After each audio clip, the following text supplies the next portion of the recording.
Dumating ako sa point ng buhay ko na literal, sobrang baon ako sa utang. As in yung tipong feeling mo wala ka ng pag-asa.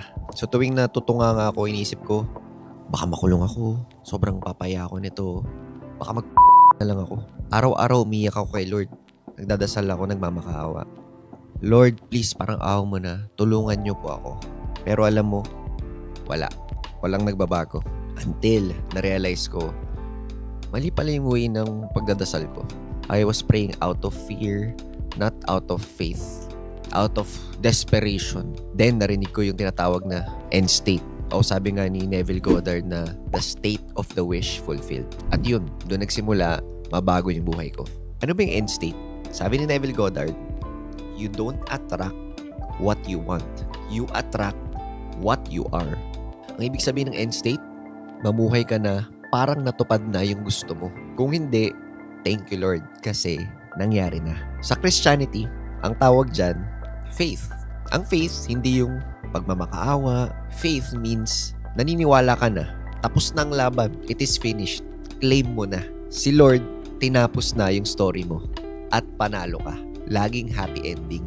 Pero, ito yung madalas na misunderstanding ng mga tao. Akala nila, pareho lang to sa manifestation. Yung tipong uupo ka lang, mag-wish ka lang, mag-imagine ka lang, tapos bahala na sa universe. Hindi ganun nag-work ang end state. Ang end state, oo, simula siya sa loob, sa isip, then sa puso. Pero, dahil malinaw na yung vision mo, nagiging kalma at efficient na rin yung mga actions mo. Nagiging mas align ka na, mas nagiging clear yung pag-iisip mo. Kasi kapag clear yung finish line sa isip mo, mas alam mo kung anong hakbang ang dapat mong gawin ngayon. So again, hindi ito yung manifestation tapos relax, wala ka nang gagawin. Ito yung relax ka, kalmado ka, align ka, and you act efficiently and powerfully. Alam mo, ang dami nagsabi ngayon, grind ka lang ng grind, 24/7, walang tulugan. Siyempre, tinry ko na yun. Pero habang ginagawa ko yun dati, napansin ko, mas lalo lang ako nalulugit. Kasi pag lagi ka naka-grind mode, lagi kang galing sa takot. Mawalan, takot magkamali, takot mapag-iwanan. Pero nung natuto kong mag-relax, mas maging kalmado, doon lumabas yung mga ideas. Doon ko nakita yung bigger picture. Kasi minsan, kailangan mong tumigil para luminaw ulit. Yung panahon na sobrang wala talaga ako, sobrang down ako nun, araw-araw gising ako na may kaba sa dibdib. Tuwing may tumatawag, inisip ko na ako, maniningil na naman to. Yung mga dasal ko na puro takot, Lord, sana maawa sila, maawa ka sa akin. Pero paano papasok si Lord kung puno ng takot, puno ng pagdududa yung puso mo? Dumating ako sa point na sabi ko, again, Lord, it is done. Ikaw bahala. Then nilet go ko na lang. Hindi muna ako tinatablan ng mga naniningil. Ang ginawa ko, penalitan ko yung state ko. Living in the end state. Imbis na lagi kong iniisip na lugi ako, bad trip, at ba nangyari sa akin yan? Simulan kong i-visualize yung version na si Job Zamora. Kumikita na ng 1,000,000 kada buwan. Yung trades niya sobrang smooth, ang gaganda ng mga wins niya, sobrang disiplinado niya, sobrang kalmado niya, wala siyang hinahabol. Tapos, tinanong ko sa sarili ko, paano kaya kumilos yung version ko na yun? So, I started acting like him. Kalmado, sobrang lupit magdesisyon, grateful.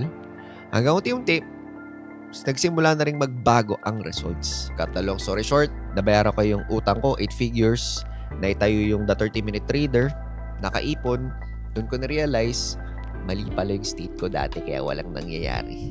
Mali pala yung prayer ko kasi I was, again, praying out of fear, hindi faith. Alam mo, may scientific explanation yan eh. Yung tawag doon, yung RAS or Reticular Activating System. Yan yung part ng utak mo na nag-filter ng mga bagay na pinapansin mo. For example, pag tinanong kita, ilang red cars ang nakita mo kahapon? Siyempre, hindi mo alam. Pero pag sinabi ko sa'yo, simula ngayon, pansinin mo lahat ng red cars at bilangin mo. For sure, sobrang daya mong makikita, sobrang daya mong mabibilang. Ganon din sa buhay.